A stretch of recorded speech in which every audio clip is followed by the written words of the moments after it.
babies. This is Robyn. I want to talk to you guys about triggers.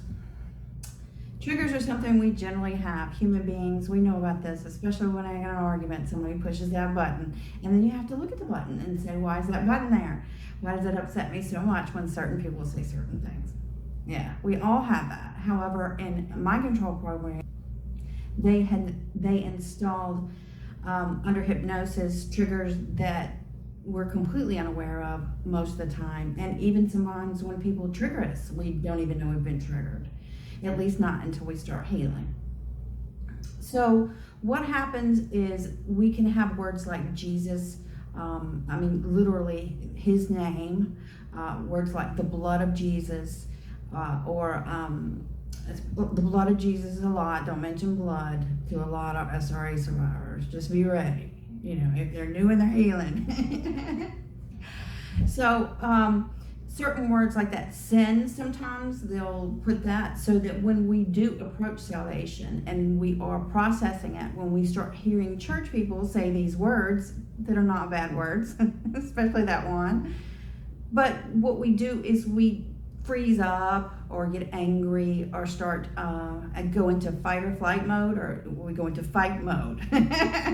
Done it. Not so much with those particular words. My main one was a pet name that my mother was the one that would call me, and one of the things that made me highly suspicious is sometimes other people in my family would start using it when my mother wanted to gain control of me. It's just weird. One of the biggest thing that really, when I figured it out, it laid the foundation into my healing that happened a long time after, was when I was about 24 or 25. There was this particular celebrity I couldn't stand. I just thought she was ugly. And I'm not even a person that thinks like that necessarily, but I just did not like her. And one day, her picture was on a magazine, the front of a magazine that was in my house, and I was walking to the other side of the house to throw it away. And I had it in my hand, and God stopped me. He says, look at it. He said, look at it. And I got this, when I looked at her image, the idea of her, I really didn't like that much. But when I got her image in front of me, it triggered me. And I felt like she'd stolen something from me. It was very personal, very intense.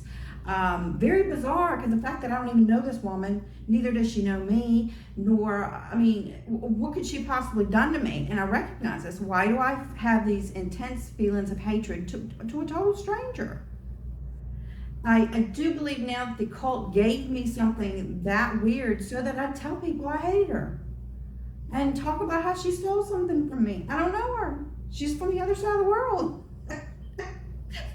That's how they get, that's the kind of stuff that they put in your head. But when I looked at it, and God spoke very clear to me, he said, you cannot, he said, I'm tired of you hating her. You cannot keep doing this. And he said, it's not from you.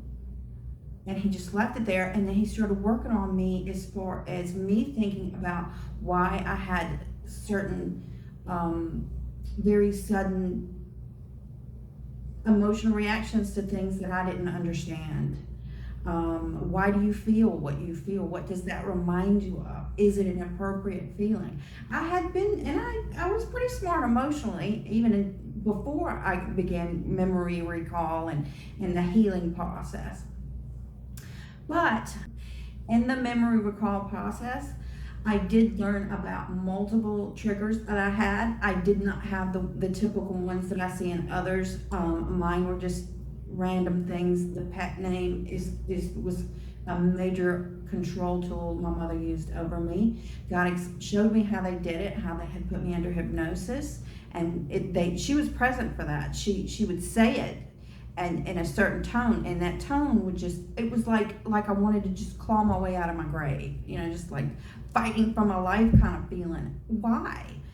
If you heard it, it's nothing upsetting. So triggers, once I figured out how they worked, and here's the thing, it's the enemy's attempt to change your behavior in certain situations. We resist and he will flee.